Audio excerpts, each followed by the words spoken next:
Let's go ahead and get into the program itself. Ava and I have introduced ourselves, and we both have extensive amount of experience, and we will be sharing different perspectives on these onboarding steps. Here are the top 10 steps we'll be working on. Number one, how to access your motivations using the member interest survey, or even using the protege goal setting surveys. Those assessment tools are great for getting things going. Why you should get a mentor and how to best work with a mentor, which I recommend for all new Toastmasters.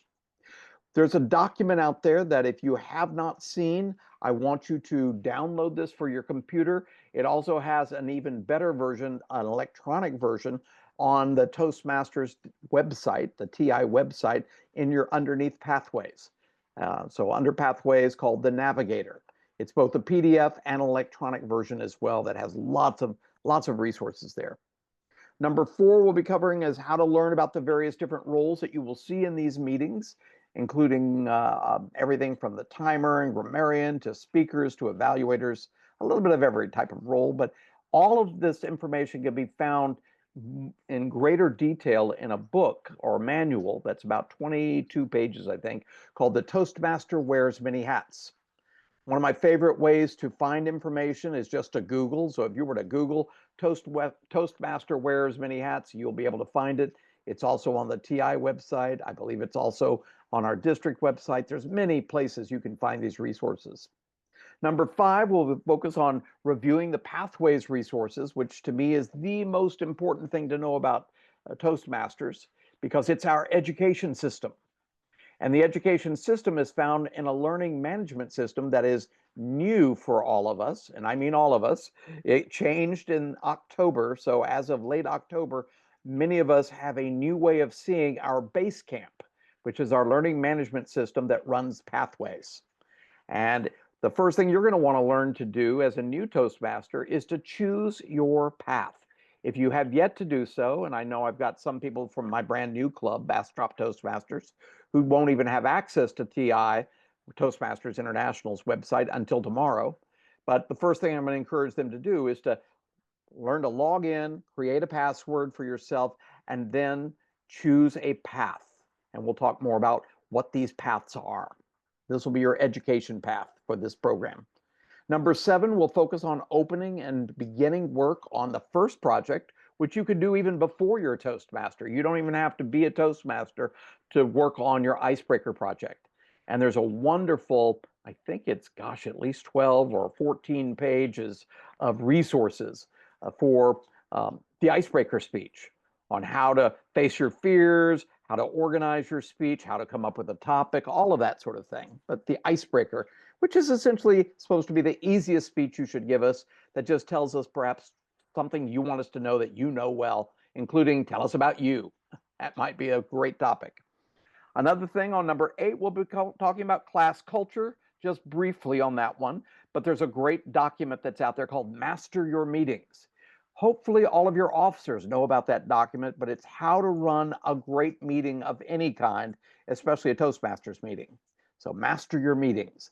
And number nine, getting familiar with the club's website, your own club website, which there's two primary places that you probably have a club set up on, whether it's a platform called EasySpeak or a platform called Free Toast Toast. They are different, but a club usually only works with one. And then lastly, and this is where Ava, being our webmaster, will talk more about the District 55 website called tmd55.org, which stands for Toastmaster District 55, which is our district.org.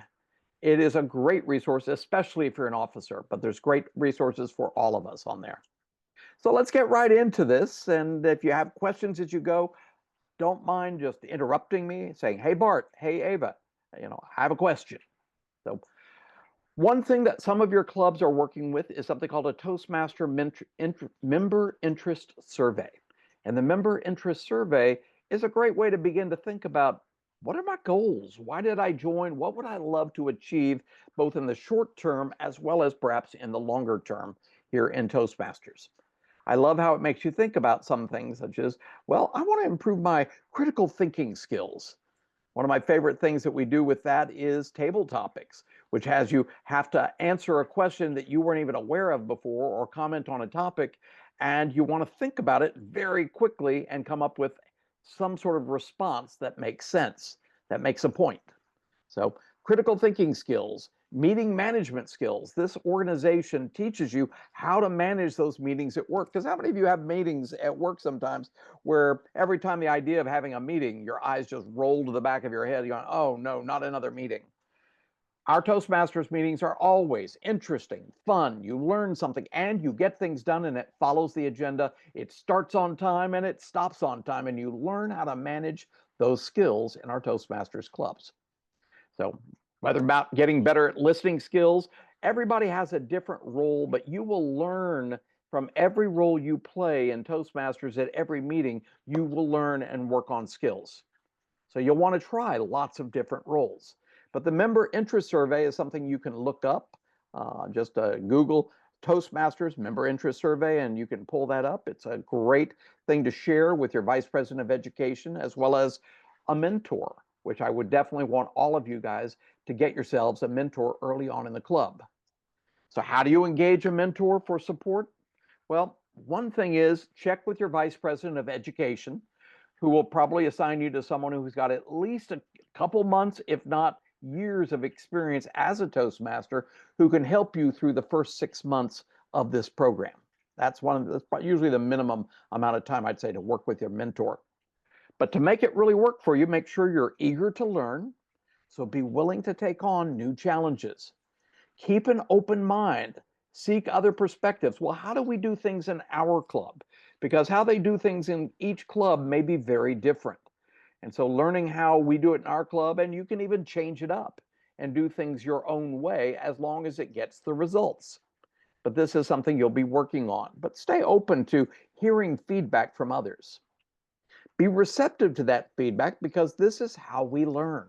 It's not just the practice of these skills, but it's getting feedback on how well you used your time, how well you used grammar, how many ums, ahs, and other crutch words or filler language we were using that might detract from your ability to be effective. We also get feedback from people who serve as evaluators. Some clubs have evaluators who evaluate, well, all clubs evaluate the speakers themselves, but some clubs actually evaluate even the table topic speakers, which we'll get into in a little bit. But there's many different roles, but you get feedback throughout the whole meeting on whatever your performance is. And it's all about helping you to be the best you can be by hearing how your communication comes across to your audience, to us, because we're your audience. And of course, always show gratitude for your mentor taking time and offering feedback. I love teaching people how to offer evaluations in a model that keeps it organized by saying that an evaluation is a gift you give to the people in your room, to the speaker. And when I say gift, I mean it stands for something too. It's an analogy saying, I'm going to share with you in my evaluation what I thought you did that was great. That's the G. I'm going to share also a few things I thought you might do that would improve your speech as far as I see it. I also will offer what I thought was the favorite thing that you did, what I really loved. And lastly, what the takeaway of your speech was for me. How did it move me, persuade me? How did it work for me as part of your audience? It makes for a perfect evaluation, but it's the gift we all give each other in evaluating performance. Do you have anything you want to add on that, Ava? I thought at this point I'll get your feedback. Oh, I do love how you snuck in a little bit more of the information about evaluations. I saw that question in the chat, so great job, Bart. But Thank you. also with being a mentor or being a mentee, just want to let you guys know that normally it is actually the responsibility of the person being mentored to really take that control of that relationship, to be the one that reaches out to your mentor. So if you get assigned a mentor and you don't hear from them, go reach out. They don't schedule a meeting with you. Schedule it yourself. This is for you to find success in the club. And your mentor did sign up to be a mentor. So they want you to reach out to them, but they might not want to scare you. They don't want to reach out too quickly. What if you're not ready? Because they don't want you to leave Toastmasters. But if you're ready to go, reach out to them, be proactive. Just like the rest of the Toastmasters program, it's all self-directed and all at your own pace. So if you want to go after it, have more frequent meetings, as long as your mentor is okay with that. But that's something that you talk about with them. Just make sure that you take control of your own mentoring journey, just like you do for Toastmasters and the education. This is all about you. And this just happened just a few minutes ago, actually, before this training. I realized somebody I've been trying to reach that I'm mentoring. I have not heard back from him now in a couple months, and I finally heard back from him. And he said, well, I've been out of a job lately, and I'm just a bit down, and I'm just not focusing on Toastmasters right now. And I said, actually, I think focusing on Toastmasters right now might be the most important thing you can do, and I want to work with you. So please give me a call. We can talk about how you can stay focused, how you can keep growing and working on stuff while you're working through this. Somebody had a question or comment? No. And as you can see up here, another name for mentors, your role in this mentor-mentee relationship is you're the protege, another word for the mentee. And there is actually a checklist that is out there that you could utilize, that work with your mentor with, and have them give you feedback on each of these roles that you'll be playing over the time. So that if you are a table topic speaker, you will have somebody who gets a chance to your mentor, who may hear it or see a recording of you answering the table topic, could give you some comments on how you could improve. But you can have them help you with almost every aspect, with your first speech, your second speech, your third speech. As a matter of fact, I'd suggest, as a new Toastmaster, keep a diary of what you're learning through all your Toastmasters experiences. When you go to a meeting and you play a role of any sort, what did you learn from that that you can take with you for the next time you either play that role or when you're in the next meeting? Everything is a learning experience, even if it's a little hard sometimes to hear that feedback. Such as a Toastmaster a few weeks ago, I put something in the wrong order and someone had to stop me and correct me. And I thought, oh, I forgot all about table topics. Here I'm jumping right into evaluations and I forgot the table topic session. I'm so sorry. We're all human. We make mistakes, but it's just a learning opportunity. So be willing to notice it, own it, and just fix it. But keep track of what you're noticing and what you're learning. Anything you want to add about this protege checklist, Ava? No, I think this one's great. I'm ready for the next one. All right. The next one I think is important, and I'll let Ava take this one on: the protege success plan. Perfect. I did just put it into the chat as well. This is something that I use with my mentees to set our goals. What does that mentee want to do, or protege want to do in the next couple months, in the next 6 months, in the next year, 5 years? And we make SMART goals. So we make things that are actionable, something attainable with a limited time frame, so that we know exactly what's going to happen. What is that key performance indicator? What's a way we're going to measure success for that goal as well? And I do this with my mentees or proteges for Toastmasters, but also we tend to throw in work-related goals in here as well, things that they want to accomplish in their life. So this is a great way for you to organize your thoughts and really sit down with your mentor to create these goals together, and they can see how they can help guide you to success. So Especially if you're strongly in a suggest. corporate club. So Yes. I think that Ava's been in a corporate club, and this ties so closely to how this can help you work wise. And I would recommend working with your mentor on this. One thing that we're going to be talking to you about are these different levels of education achievement in Toastmasters, and you might set as a goal to finish a certain level within a certain amount of time. You might say, I want to get through my first 3 speeches within my first 5 months. That means you're going to be giving a speech about every 6 weeks. And something you guys may not be aware is you can repeat your speeches. Now, I don't say always give the speech exactly the way you gave it before, but give your speech, get feedback on it, and then change your speech up to improve how you'd give it the next time. But you can use similar themes and similar speeches as you go along. You don't have to create a brand new speech each time. So this is more about practicing your delivery style more than probably the writing of the speech itself.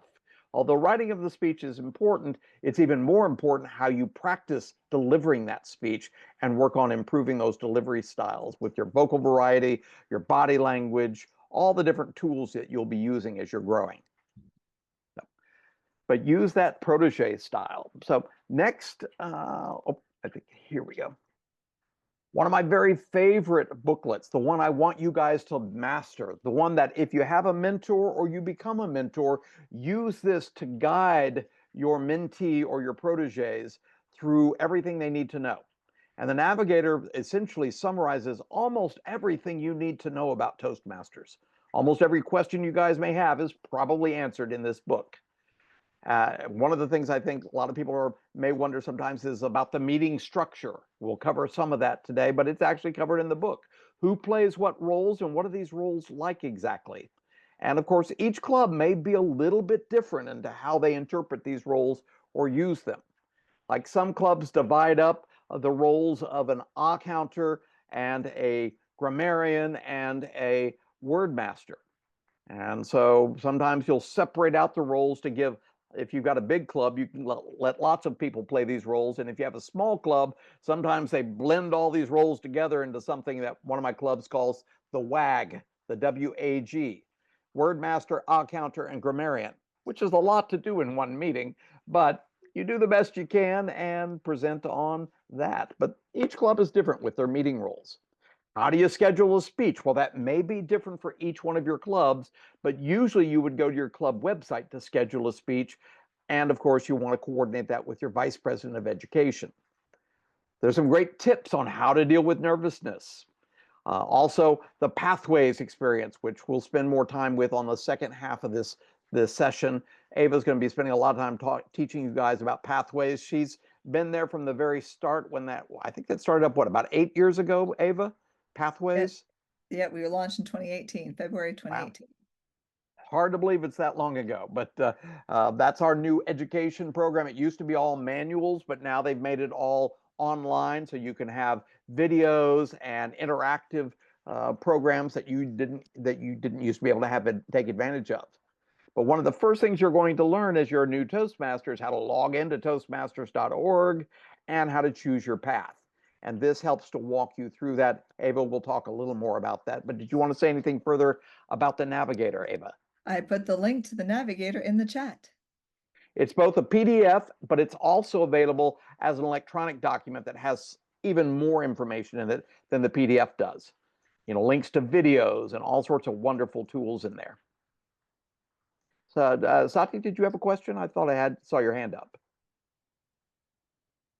Oh, you're good? Okay, thank you. All right, then we'll go to next. This is something that some Toastmasters miss that I think is Oh, I very think she important does to have a know. question, Oh, Barb. Sati, yes, go ahead. I do have a question. You said we go online and we choose our pathway. I did do that already, and it said I was gonna get an email in 12 hours, and I haven't gotten that email yet. So I just said, yeah. An excellent question to ask, because anytime you have any questions, there are actually paid staff members. They only exist in their office in Colorado. But you can call Toastmasters International and speak to their paid staff, I think between, 8 o'clock in the morning and 6 o'clock at night or 7 o'clock at night. But these people are the experts on how their system works. So if you are a member and you're having any membership problems or any education problems like this, and say, I signed up, but I haven't gotten my email yet, is there any problems? They might be able to answer that question the easiest. I'm waiting because I was supposed to hear about my new club being chartered on Friday. I said, you had all this information since Wednesday, so I was expecting to see an email Friday and I didn't see the email. I'm going to call them. If I don't see it Monday morning, I'm going to call them and say, oh, so what's the time frame? When should I hear from this? Yes, Ava. Okay. You can also, so I did put that phone number. They do have chat and they also have an email that you can reach out to. Great. But I would Thank also you. suggest just going online and logging in and see if your path is there, because they may Okay. be delayed sending you the email, but you might be able to access your path immediately through the tool. Normally, it actually Okay. takes just a few hours. Awesome. Thank you so much for Mhm. answering. Yeah, and if you do go on there and you get lost or you're not sure what's going on here or where to go next, so I'm not really sure what to do next. I don't understand what this is. Best thing to do, call them. They will walk Yes. you through all of this. That's my favorite way to deal with that. The second best is have a mentor, have somebody you are working with who you can talk to whenever you can and reach them. It's just one person that's available. If it's during the day, you can get them on the phone anytime. Then, of course, check with your mentor. Thank you, Okay, Sati. thank you so much. Mhm. Thank you. Another thing I think is so important is the Toastmasters promise, because not only does our club try to do everything we can to support you through this program, so you learn, you grow, and you get the most out of this, but everyone who joins Toastmasters has also made an agreement to what they're bringing to the table, because this isn't one of those thousands of dollars type program that are excellent if you go to like Carnegie, some of these other programs that are really, really great. They're great, but they cost a lot of money. Ours is inexpensive, but that means it's also self-paced. And one of the things that we do too is we give back to our clubs. We give back to our other members. We all play our part. So even though Ava and I are officers of clubs and we're officers in the district, we don't get paid anything. We all are doing our part, and we're going to encourage anyone who joins Toastmasters to do their part as they learn. But some of the things that we promised to do, and this was where you signed that application on page 2, you promised to attend club meetings regularly, whatever that can be for you. But I would say if you can go to at least half the meetings they have per month. So if your club meets 4 times a month or 5 times a month, you're going to at least 2 meetings out of that month. Or if your club only meets twice a month, at least make time to come to one of those meetings. That way you'll see the growth that you came here for if you make the commitment. You prepare your projects to the best of your ability. You may not have that much time, but try to make some time to read up on your projects, prepare them beforehand, and then do the best you can when you're there to present. Number 3, you're going to prepare for and fulfill your meeting assignments. 5, provide fellow members with helpful, constructive evaluations. So when you learn to become an evaluator, you learn to always say things in a most positive and constructive and motivating way. Number 6, help your club to maintain a positive, friendly environment necessary for all members to grow and learn. This means whose job is it to welcome people, to smile, to be warm, engaging? Everybody's job, not just the officers. And we're going to ask you at times to serve as an officer when called upon, because some of our clubs need that help. And we're here to support you in learning about that. And even if you're not an officer, I recommend you joining committees of your club to support those officers, like the Vice President of Education or membership or PR. They all have a very big job to do and they need help. Our job is to help them. And we've said here, we're willing to do that. Treat your fellow club members and guests with respect and courtesy at all times. Even the people in my clubs that I didn't particularly click with or think well of, I still had to treat them with respect and courtesy, even if they may do things that I wouldn't do. The next one, to bring guests to club meetings. It is our job to help our clubs to stay strong. And every club has changes. Our schedules change, our lives change. Sometimes people come and go out of Toastmasters, even if they plan to be in it for a while, their life changes and they leave. We want to keep growing our clubs, and it's everybody's job to spread the word and help grow these clubs. Bring your friends to club meetings to introduce them. They're always welcome without obligation. We're not going to force them to join, and they could come dozens of times before they may decide. We also have agreed to adhere to the guidelines and rules for all Toastmasters education and recognition programs. What that means is that we follow pathways. So if you're going to give a speech, don't just give a speech just off the top of your head. Read the Pathways program or the project that you're going to follow, and then see what speech or how your speech will fit within that project. Then write your speech and give your speech after you've prepared yourself. But it's all about following the Pathways to Education program if you really want this program to work well for you. And lastly, to act within Toastmasters' core values of integrity, respect, service, and excellence during the conduct of all Toastmasters activities. And there's many things even outside your club we're going to encourage you guys to go to, such as contests and other trainings. You can never learn enough. It's always, you can keep learning here in Toastmasters, but we've promised in Toastmasters to stay open to that constant learning. Any questions about that Toastmasters promise? All right. Well, next we're going to get to these meeting roles of the day. And when we're at a Toastmasters meeting, you'll see about 12 different roles. Some clubs change it up and make it for a few more, or some have a few less. But essentially, these are the roles you'll see in every Toastmasters meeting, no matter where you go in the world. You could attend a meeting that's going on in the morning at 6 o'clock in the morning in India right now. Well, yes, I think it's Monday morning there, but you could actually attend a meeting after this meeting, and you'll see a Toastmaster of the day who is your host of the meeting. They make it their own. They may have a theme. They make sure everybody's prepared for their meeting. This is their meeting. So if Sati were to become a Toastmaster of a particular meeting, it's going to be her meeting, and she wants to get her team together and make sure they know what they're doing and they're going to be prepared. Their speakers are ready. Their evaluators know who they're going to be evaluating. And the Toastmaster today gets to have some fun with it too. So they're here to entertain the group as well.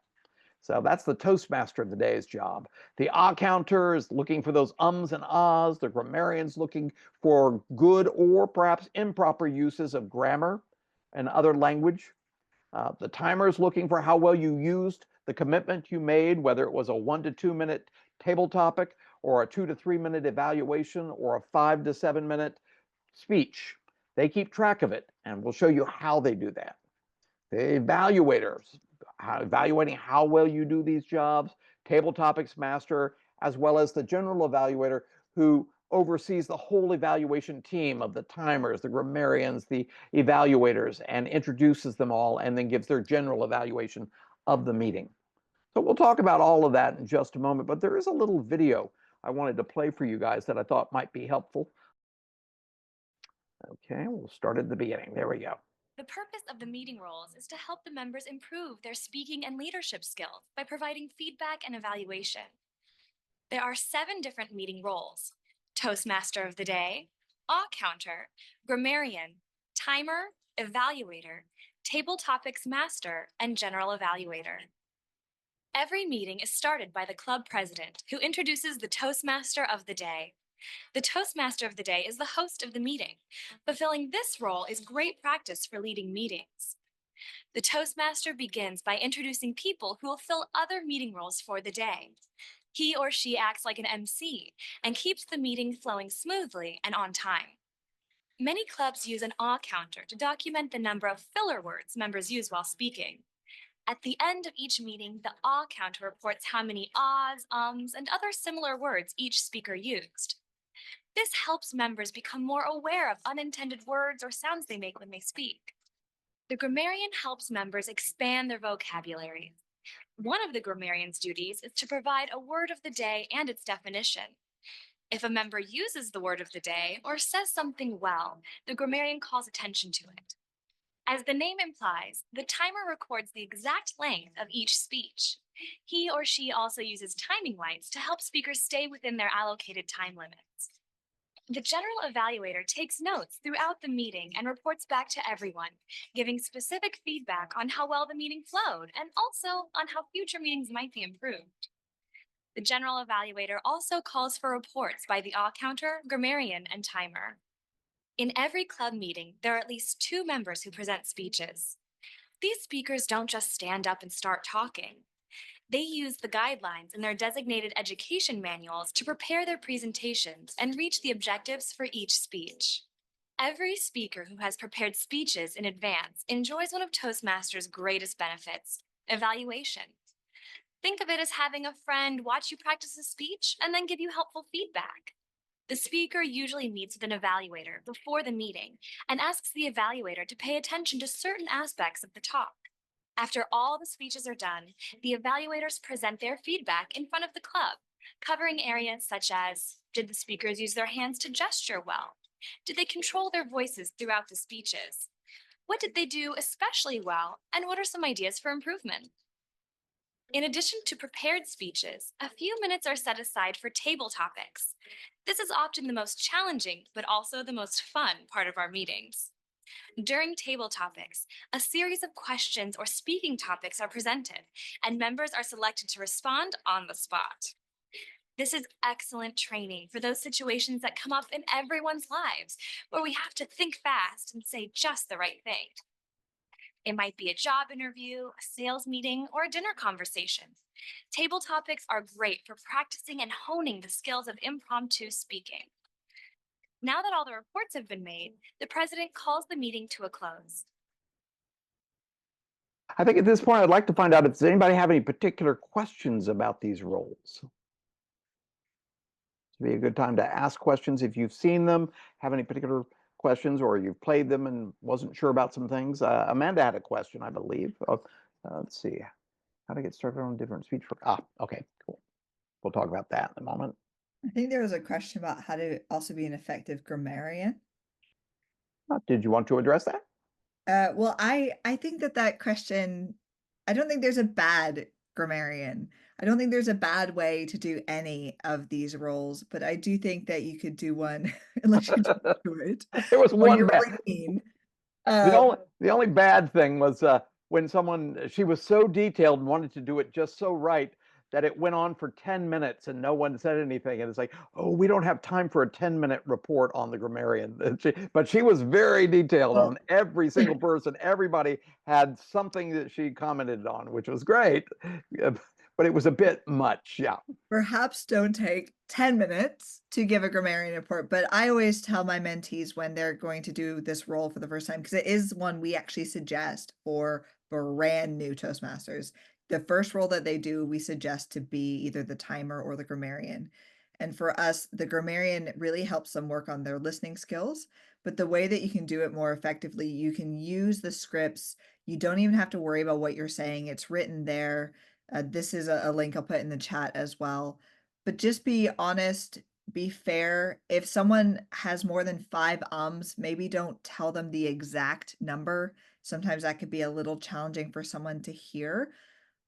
There's a great way that we tend to say your word of choice or your favorite word is your favorite filler is so or like, and it can sometimes get in the way of your message being understood. Or, hey, everyone, today we did a great job using the word of the day, but we also did a really great job of using Perhaps let's try not to use next time. There are some speakers that do want specific feedback. For me personally, I want to hear exactly how many times I said something. So I will actually reach out to the grammarian afterwards and ask, hey, would you mind please giving me the count of how many filler words I used? I have a tendency to use the word so as an unnecessary transition, and it can convolute my point. Can you tell me how many so's I used? But that's me. I've been in Toastmasters a long time. I want that information. It can be a little scary sometimes if you are brand new to hear you had 17 ums, 3 uhs, 2 so's. To read the room perhaps and ask, especially your more experienced speakers, if they want a full count or if they want just a general idea. And normally if they want a full count, they will reach out to you afterwards. And every club does it differently. I do know that there are some clubs, I don't know of any here in the United States that do this, but they used to, where people would have a buzzer or a bell that would go off every time somebody said or ah. I do not recommend that. That is distracting. It can come across as rude. And the only person that needs to know how many times you're saying or ah is the speaker. The other people in the room don't need to know that. They may hear it, but they don't need it pointed out. So that's some things that I would recommend that they would want to keep in mind. Another thing that I would probably recommend is that it's okay to make a mistake. I will say in Toastmasters, don't call your mistake clear to everyone else. You could just move on, such as if somebody said, well, so-and-so and this person, let's say Ava and Sati and Bart all used the word of the day. I did not hear that from anyone else. But and then somebody might be thinking, well, I use the word of the day. So one great way to deal with that is to say, is there anyone that I missed? Just please acknowledge yourself now. That way people who did use it get a chance to acknowledge the fact that they did. So that's a great way to handle that. But you can miss something. It's a listening skill that you're learning and working on, but you're not meant to be perfect. It's just meant to listen for that. Some people I've heard they say, well, if you say more than 10 ums or ahs, we never go over 10. I think that's probably a good practice. People don't need to know if they've done that 30 times. They just need to know they've done it a lot. Or someone can say, I think today's the person who gets the award today is Bart. He actually said so and at least 30 times. It's like, well, it does happen. So, but learning how to do that, like mine is so. That's my word of the day that I use a lot. Yes, Ati. As a starter, I think for me, I want to know exactly how many, because that's one of the reasons that I'm coming here is to be a better speaker. And if I'm saying something a lot, I think I would like to know, but I understand what you're saying. Well, what I'll recommend for those who are the grammarians, the counter, as well as timer, is to use these scripts and logs, because the logs, you can put the person's name down. And when you're the grammarian and the counter, you're listening to everybody who speaks. Everyone who gets up to speak, you're going to listen to. It's not just the speaker, the table topics person and the evaluators. You do this for everyone, whereas the timer just times the speakers, the table topics, and the evaluators. Although sometimes for the reports at the end, if you don't want people to go over time, anyone giving their final reports for grammarian or the general evaluation report, keep it to 2 to 3 minutes, just like all the other evaluators. So that could be timed. But the timer will keep track of the exact time that someone used. The grammarians might keep track of great words or phrases that they loved, that they heard that they loved, or anything that they think may have been incorrect, like an improper use. And then the counter can write down so, and then put a tick mark every time they say something like that. If you hear them do it more than twice, you might want to go ahead and keep track of those. So, and that's a good way to learn. And one thing, Sati, to know as a new Toastmaster is that where people usually do their ums and ahs is at the beginning of the sentence and at the end of a sentence. So instead, before you start a sentence or finish a sentence, think to say nothing at the end. Put a period at the end and just don't let any sound come out. And just pause and then start the new sentence. Pause and then start the word instead of having that sound come out. But those are ways to work with this. But you can go online and find these scripts, because they will ask you at the beginning, and Sati, you've probably seen this in your meetings, when the Toastmaster introduces these role players, they will ask them to stand up probably where they are and tell people what your role is going to be for today. And you get to have your own little speech you can create, or they've been already written, and you can write this, use these scripts to create your speech this way. So if you're not sure what to say as grammarian or the timekeeper or the counter, there are scripts out there, so as well as a log. And the timer log looks a little like this, or a timer, actually there's a timer roll script of how they do it. Generally, there are 3 things that the timer is looking for, and the timer will let people know. They're going to let people know when they've met the minimum amount of time that they agreed to, which for a typical Toastmaster speech is 5 to 7 minutes. And so when you get to 5 minutes, they will show the green light to know you've met the minimum. You can end whenever you want at this point, but you have to go at least till you get to the green. Then the red is when they've met the maximum amount of time, which is 7 minutes. And the time in between the green and the red, the minimum and the maximum, is the yellow. So for a table topic, it's only 1 to 2 minutes. So if it's 1 to 2 minutes, that means at 1 minute you get the green, at 2 minutes you'll get the red, but at 1.5 minutes you get the yellow. So it can be tricky. Just like with the evaluators, it's 2 minutes for the green, 2.5 minutes for the yellow, and 3 minutes for the red. But always in Toastmasters, we give people a little extra time to finish it up once they see the red. They get 30 seconds grace period. So everyone gets that. And I know in some clubs, they will give people a grace period of 30 seconds beforehand. Did I say 30 minutes or 30 seconds? I don't remember, but it's 30 seconds grace period. So, but generally you want to meet the minimum. So if you're doing a table topic, I don't believe in only 30 seconds for a table topic. It needs to be at least 1 minute. And then at 1.5 minutes, you're at the yellow. You might want to start winding down. And then when you see the red, be definitely getting into your conclusion at that point. Any questions about these timers? You saw in the video, it was a timer light. We have timer cards. There's various different ways to signal people. We have timer backgrounds here on Zoom that people can just change the color of their background to let them know, as long as the speaker can see the timer. If the speaker cannot see the timer, you're in trouble. Because how do you know how much time you're doing? Although I always have my timer on my phone. If I'm online, I have my timer sitting there in front of me, so I know exactly how much time I've got left. So I can always finish up like 2 seconds before it's too late. And Bart, I And did put those into the chat as well. So I put the wonderful. virtual backgrounds and I put the timer script and log, as well as the all counter log and the grammarian. Thank you for that. That's very important to keep in mind. Is there's all sorts of different ways your club may be doing the timing. Online, though, you'll have the background timers. And they even have one with the little lights in the background where every time you change your background, it's either the red light, the green light, or the yellow light. And they have those too. So there's various different ways to do this. But you always want to make sure as a speaker, you're watching the timer. So if you don't have some other way to know what your timing is. I've actually lost contests by going 2 seconds over the grace period because I wanted to have the perfect conclusion for my evaluation, and I went over by 2 seconds, and then I lost the contest because I was disqualified. In Toastmasters in general, when you're in a meeting, you could get disqualified, but it's only for the voting for best speaker or best evaluator or best table topic. You need to also keep it within the time to qualify for the best. So that's what some clubs do as well.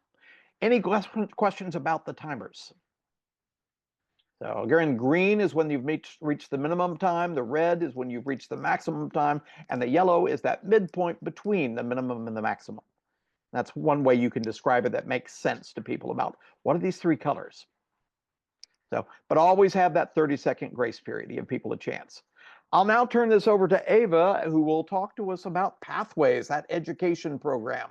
And by the way, this she'll tell you about is her website as the webmaster. She takes care of tmd55.org, our district's website.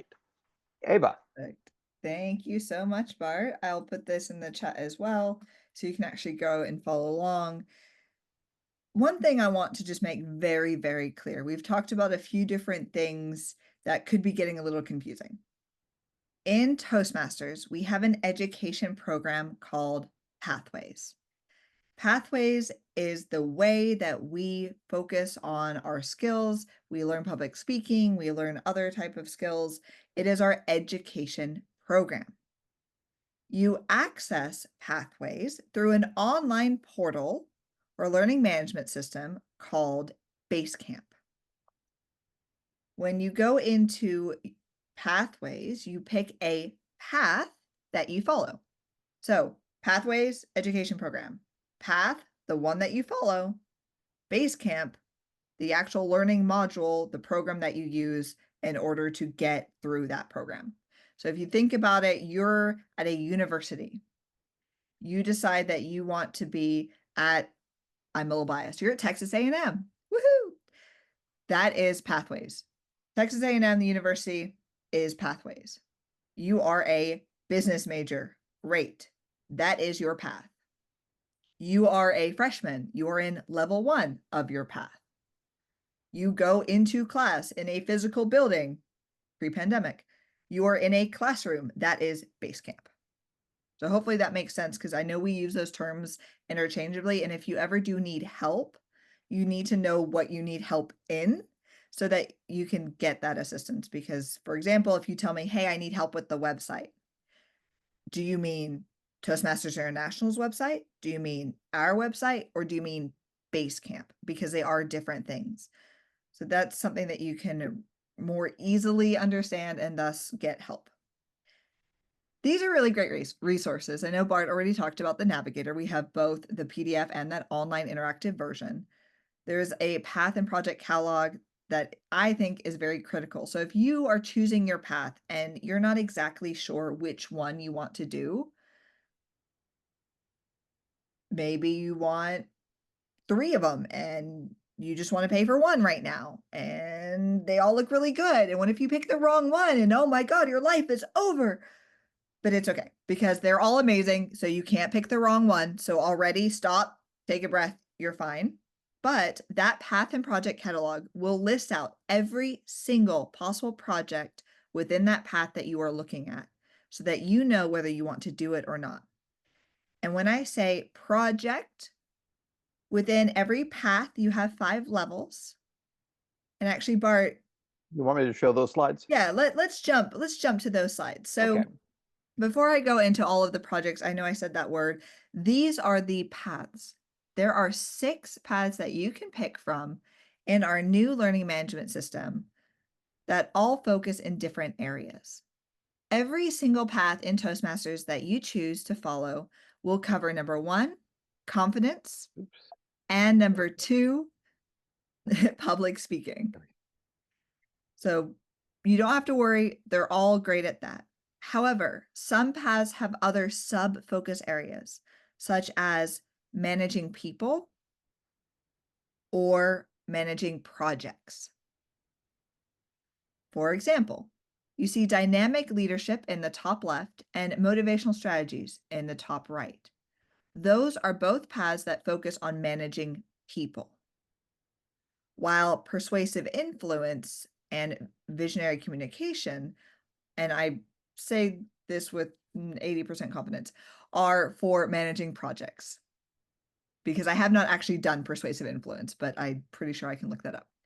They do focus on different areas. There are resources that show that on our website. Presentation mastery is the most common actually chosen path, but it is focused in purely doing presentations. If you want to be a TED Talk speaker, that is your path. If you want to also pick up other skills like emotional intelligence, active listening, managing in any situation, working with people, those are in other paths. Hopefully that makes sense to everybody? Okay. Now, if we go into the levels, every path has 5 levels, level 1 to level 5. As you go up to level 5, things become a little bit more time consuming, perhaps a little bit more challenging, but also more specific for the path that you are on. Everyone does the exact same thing in level 1. It is exactly the same, no matter if you're in persuasive influence or motivational strategies or engaging humor. You do the exact same projects. And those projects are icebreaker, writing a speech with a purpose, introduction to body language or vocal variety and body language, and evaluation feedback. But note, I'm saying project, not speech. One project does not always equate to one speech. One project could equal 0 speeches, or one project could actually equal 2 speeches and maybe a leadership role. For example, evaluation feedback is one project that you do that requires you to give 2 speeches and take on a role in a meeting by being an evaluator. So just keep that in mind as well. So when you're going through these, there are going to be required projects and electives. All of the electives are going to be the same no matter which path you choose. It's the required projects that make it different from each other. So when you're comparing one path to another and you're not sure which one to choose, look at that catalog and see what's required of each of those paths. That will And I give you might a good idea. add on that level 3, which is a great place to be because level 3 gives you a chance to choose one of 13 different electives for different types of speech purposes. But it can be any speech. That would just fit that purpose. So you'd read through the project and then decide what your speech is going to be that will achieve that purpose. But it could be something that you've already done before, and now you're doing it for a different purpose. So you're reusing that speech and writing it in a new way. But it's a great way to get lots of practice on all sorts of different approaches to either the same speech or different speeches. Perfect. And I did see that Scott at the beginning asked a question about how do you get started on these different programs? I assume you mean different paths for different members. The way that you get started is you just go online, you choose your path. And I do believe Bart had some slides with this as well, but you just go online, you choose your path, and then you get started. And maybe you don't get that email right away, but if you log in and you can get into Basecamp, you're good to go. it sometimes might take a while. Maybe their system is down, they're doing an update. It's 9 p.m. on the weekend and they've shut it down. They do post when they do updates. Normally it's in the middle of the night for us, so we don't get affected, but just in case, you can look for that. But that's all you need to do. You just need to go, and everyone has a first path free because you pay a $20 new member fee, and that $20 new member fee covers your path.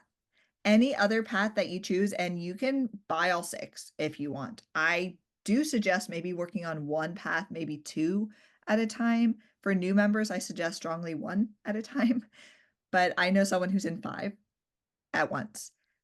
But any I'm in subsequent 3 at path, once right now. you're in 3. I'm Of finishing up course you are, one buddy. path. I'm about halfway through another path, and because this new base camp just started and it's different from what we were using before October, Yep. that I thought I'm going to get the new program. So I spent $20 in November to buy a new path, and now I'm doing motivational strategies on top of some others. I'm doing engaging humor right now, and I've got one on coaching, which is one of the old programs, because there were 11 programs prior to this, and now they've summarized them and brought them together to just 6 choices now, instead of having quite so many, which was a little overwhelming for some people. So that's why some of your people may be working with paths that are not these. They're the older paths. But all of you guys, if you're new to Toastmasters, these are the 6 choices you have. Yeah. And just to reiterate that, our catalog also has all of the originals in there. So Mhm. it might look a little confusing, but the reason why is that you may be evaluating someone who is on a different path than you, who might be on one of the older paths. So that way you can still see information about their projects. So are there any questions? I hope I got a answered those question. questions. Yep, go ahead. Rather than typing it in, it might be easier this way. Yeah, go ahead. What? Oh, if you go back to that slide with the 5 levels. Okay, so I've done my icebreaker. I'm Mhm. getting ready to do my speech in a couple of weeks, my second speech. And I've done an evaluation, and I've been grammarian once, and I totally failed on it. That's why I asked about it. And then I've done the timer twice. So I got down to this writing a speech with purpose, and I thought, oh, I need to write the topics got to tie into purpose, right? No, And now after what you've said, I'm realizing just the speech can be anything. yeah. And then this introduction to local variety and evaluation and feedback, I may be able to actually do all of level 1 by the time I'm done with this speech. Am I right? So in a way, in a way you could be right. You will have to, if you write one speech and that speech, you're showing that you can write a speech with a purpose. And what that means is you can write an outline, you know how to shape a speech so it has an opening, it has a conclusion, it has a body. It is written to either inspire or to convey a message, whatever the purpose is of your speech. You don't need to write a speech about having a purpose, but maybe the purpose of your speech is to get other people in the club to go adopt a dog. That is your purpose. So you write a speech and you have a really strong message and you end on an action about adopting a dog.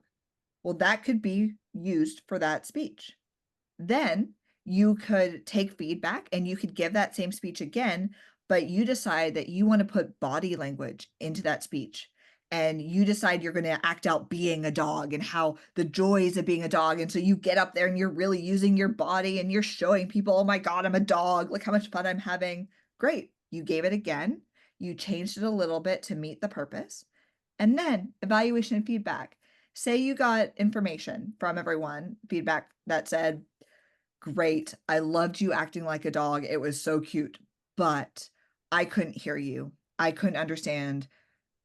Some character voices would have been really cool. So then you go, oh, for my next one, which is evaluation feedback, you give that speech again and you really enunciate, you get loud, you talk really, really quickly, and then you talk slow, and then you get feedback and do it again. So that is your choice. I personally don't think I would recommend giving the same speech 5 times, you'd get really bored of it. But if you really, really, really wanted to, you can do that. I find it more enjoyable for me personally to come up with a different speech and a different topic for each project. Bart, go ahead. One thing I wanted to ask that I didn't hear is, before you give the speech, have you gone to Toastmasters International, gotten on your path, gone to that project, writing a speech and purpose, opened it up, read through and did the exercises in that education project? It's about 15 minutes, 20 minutes maybe at the most of education about whatever is going to be needed for this project. And then write the speech or take whatever speech you've got and change it up to meet the purpose of this project. Because you don't just give the speech, like I'll give 5 speeches in a row, I'll just do them to match whatever these words say right here on this page. So no, it's a project in Pathways that you must read through first if you want the credit for it, because it has an assessment at the beginning of, how well do you, what do you think is going to get in your way, and how do you think you're going to approach that? And then you have to do a post presentation assessment on how it went to be able to get credit for what you learned from this experience. So each one of these is an experience that you're going to learn from. The icebreaker, you not only read through all the materials and organize your speech and then practice your speech, then give your speech, but then you go back on there and reflect on what you learned from that project, and then you get credit for the icebreaker. Then you go to writing a speech with purpose. Now, you don't have to follow this order. You could go do them out of order, including at different levels. But keep in mind, you can't get credit for a level until you've finished all the earliest levels. So if you did a level 3 speech, you couldn't get credit for finishing that speech until you finished all your level 1 speeches, all your level 2 speeches. Then you could finish up your level 3. But you can move around. There's that flexibility. But you actually want to read through the project and do the projects. It's like going to class and doing the assignments in the class before you get up and give your speech, which essentially demonstrates what you've learned from the project. So each one of these are learning opportunities that are going to take you to a new level.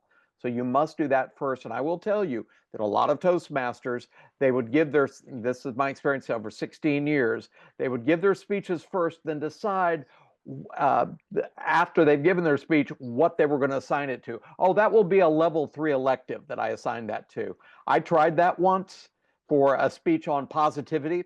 And I thought, oh, I can give speeches on positivity. That's easy enough. I'll inspire people. And I wrote this great, but when I opened up the project and read about it, it was 2 weeks worth of journaling that you have to do about all your negative thinking. And then how do you turn that negative thinking into positive thinking? And then what did you learn from that 2-week project of journaling and noticing negativity and turning it into positivity? What did you learn from that? That's what your speech is. So if you don't do all of that, you didn't do the project. And you have to read up on that. And most people don't realize that. They just think they can assign it to something and say, oh, I did these 5. And I've given 5 speeches. So that's, one I did some vocal variety in that one. And one had a purpose. And no, you've got to read through the project. That's the important part. Did That that is answer good your to know. question, Carrie? That We is could really probably good. go on and on. Yeah. I know. Well, it's really good because I did my icebreaker, but I didn't go in and record it. But I Mm. did put my speech in the writing a speech with purpose. I've got that in there, and I actually have my evaluator and all that assigned. This helps a lot. Thank you so much. Great. Yeah, I guess you can tell Bart and I have a little bit of history with some of these where some people try to. Now, it is all what you put into it. You can do whatever you want, whatever your club decides to allow you to do, but we do strongly encourage you to really leverage what this program teaches in not just pathways, but in the everyday meetings, taking on roles, getting active, trying to learn as best you can. We're in it to learn. Some people might not be, but Bart, we do have about 3 minutes left. So maybe we Okay. jump to the end and see if there's any Yeah. questions. Yeah, so by the way, there is a Pathways checklist. Some people use this, although today with Basecamp, they keep track of all your projects too. But you want to keep track of where you are so that you eventually, when you need to say, I finished this path, you've got to have some evidence that not only did you do these speeches and finish these projects on these dates, but that your vice president of education agrees that you've done the work it's required to learn the lessons. So there's lots of great information going to the Toastmasters International website and getting used to this, but Basecamp is probably the most important thing that you'll want to get used to going to and reading through your paths. And you can do that long before you ever give your speeches. You can read through all the level 1 paths. Say, I'm going to spend 2 days just going through all of these projects and then decide when you're going to give the speeches. But going through the education is the most important piece. Again, we talked about buying a new path is $20. Always spend some time to go through the Navigator and truly learn about this program. It's a great, great opportunity. On this page, it gives you all sorts of information about your whole history. As long as it gets entered into this database, they have it forever. You could leave Toastmasters for a while and come back to it in another couple years, and they'll still have all this stuff here waiting for you. So that's one of the great things about it. Your transcript is where you keep your whole history. All of your education stuff that you've completed is there. So as I said, you can do your icebreaker even before you become a Toastmaster. You can't actually speak and get credit in the club till you join Toastmasters, but you can do all the preparation work and learn how to give a great speech just through this icebreaker project, showing you how to organize it. It has a great outline that you can use with every single speech you ever write, not just your icebreaker. So it's a great way to organize yourself, but I would say learn how to do that. Getting good at giving evaluations is another very important tool. And all evaluations look very similar to this, although where they change is that the purpose of each project may change how you're being evaluated.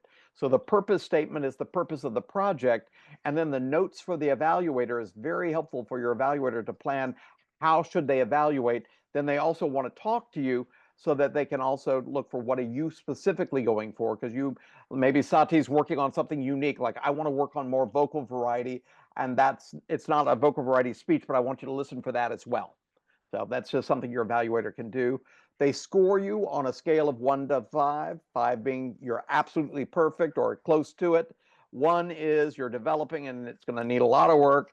But I'd say if it's a 3 or less, you should always put comments in there about what you could do to improve it and make it even stronger. But you can even put comments in there about what they did that was great. Give specific examples, which makes for a great evaluation.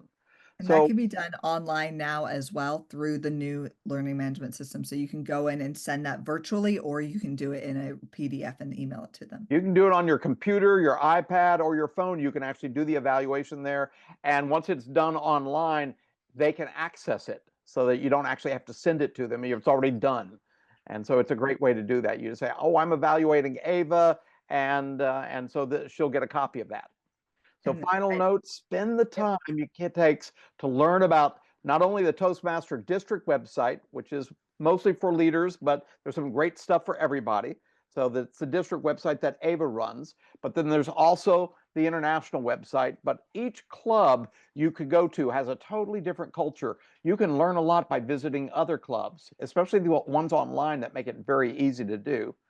Attend continuing education classes that Ava and I work hard to put together, all sorts of fun classes. We're going to be doing one on membership building soon and another one on marketing clubs. So lots of great things that are out there, but there's also an amazing library, a resource library of previous seminars that have been done. That's where this program is going to. On the TMD 55 website is that actually resource library. And it's in the chat. Go click on it right now. Make a copy of these. As a matter of fact, you might want to keep somewhere under your Toastmasters notes, the TMD55.org website, the Toastmasters.org website, and your club's website, which is totally different from all the others. Your club's website is where you sign up for roles. So each of you has a different club that has a different method, but talk to your vice president of education or your mentor about how to do that. And get to know your peers outside the meetings. Build those relationships, which is the key to overall success. Volunteer your time on club committees or at contests. Contest season starts this month. So clubs will be having contests, areas will be having contests, divisions will be having contests, and we're going to have a contest and major education opportunities at our annual conference in May that you'll be hearing more about as well. So lots of great ways to learn and grow, but I hope you enjoyed tonight's presentation. I appreciate what Ava brought to the table, and thanks for making time for this.